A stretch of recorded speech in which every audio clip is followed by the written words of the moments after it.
ఈ సినిమాకి చాలా క్రూషియల్ ఇంత త్వరగా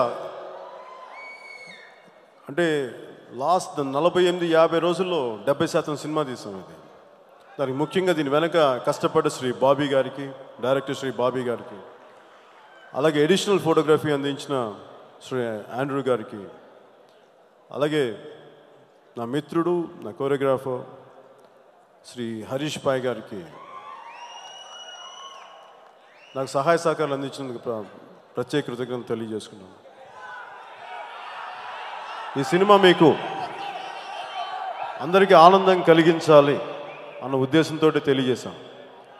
అలాగే కథాంశం ఇది మధ్యప్రదేశ్ ఛత్తీస్గఢ్కి దగ్గరలో ఉంటుందని చెప్పి దీన్ని సునీల్ లుల్లా గారు ఏరో సంస్థ హిందీలో కూడా విడుదల చేస్తామంటే దాన్ని హిందీలో కూడా విడుదల చేస్తున్నాం. ఇది ఏ ఒక్క సినిమాకి పోటీ అనో దీననో ఎప్పుడు ఆలోచించలేదు.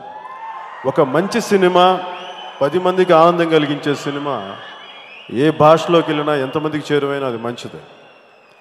ఆ ఉద్దేశంలో తప్ప దీన్ని ఏదో సాధించాలో ఇంకోటని కాదు, 10 మందికి వెళ్ళాలి మంచి సినిమా అనే ఒక ఉద్దేశం తప్ప ఏదో ఒక ఛాలెంజ్గా ఇట్లా ఏం తీసుకోవట్లేదు. సత్యం ఒప్పుకొని తీరాలి, తప్పించి కూడా కుదరదు. క్రియేటివ్ ప్రాసెస్లో ఫెయిల్యూర్ సహజం, దానికి భయపడకూడదు, దానికి వెనక్కి పారిపోకూడదు. ఇది నేను నమ్ముతాను.